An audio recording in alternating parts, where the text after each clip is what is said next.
the dawn of the 20th century, Britain was a powerhouse of industry. The air was thick with the clang of hammers and the hiss of steam. Shipyards bustled with workers, each one contributing to the nation's reputation as the world's shipbuilder. In these gritty black and white scenes, we see men in flat caps and overalls, their faces streaked with sweat and soot, laboring over massive steel plates. Sparks fly as rivets are hammered into place and the skeletons of ships rise from the ground, promising adventure and progress. This was the world into which the Titanic was born, a time of ambition and innovation.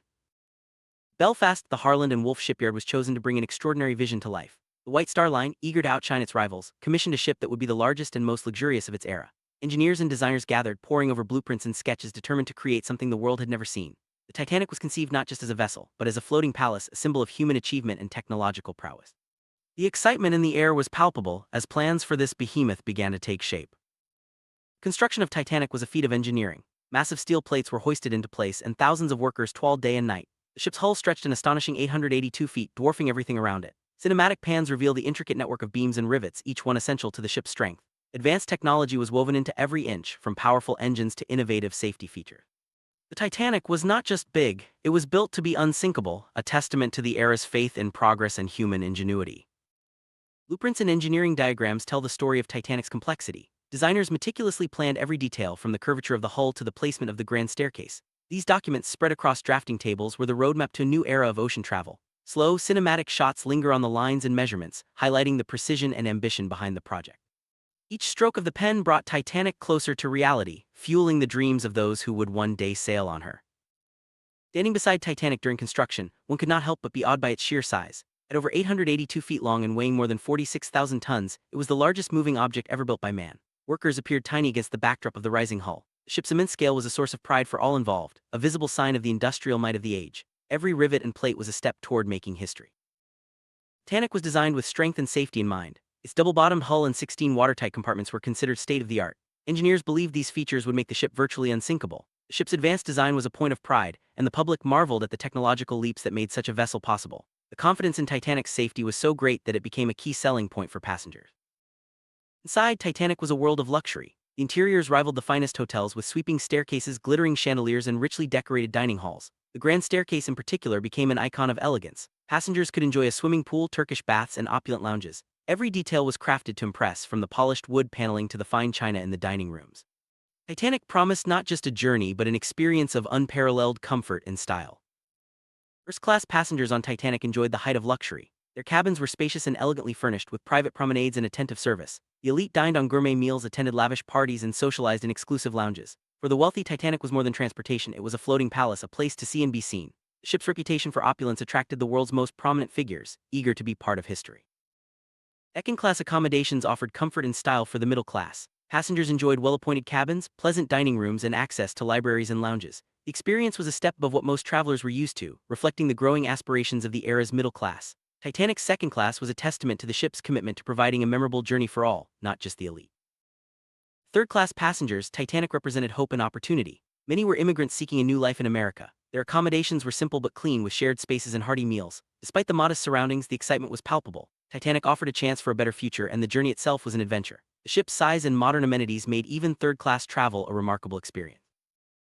Titanic was unique in its ability to bring together people from all walks of life. From the richest elites to hopeful immigrants, the ship was a microcosm of society. Each class had its own world, yet all shared the excitement of embarking on a historic voyage. The diversity of passengers added to the ship's mystique, making it a floating city on the sea.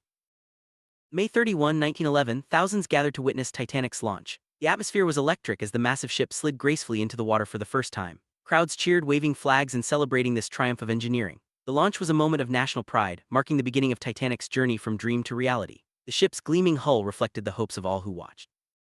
After the launch, Titanic returned to the shipyard for final outfitting. Workers installed luxurious furnishings, tested engines, and ensured every detail was perfect. The shipyard buzzed with activity as the maiden voyage approached. Each day brought new anticipation as the world waited to see the finished masterpiece. The sense of excitement was matched only by the meticulous care taken to prepare Titanic for her journey.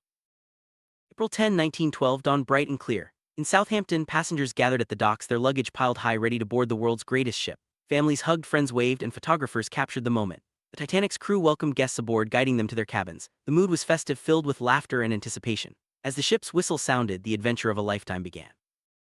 The deep blast from her horn, Titanic eased away from the dock. Crowds lined the waterfront waving handkerchiefs and shouting good wishes. The ship glided past smaller vessels, her massive hull dwarfing everything in sight. On deck, passengers leaned over the rails, watching the receding shoreline. The journey to New York had begun, and spirits were high as Titanic sailed into history.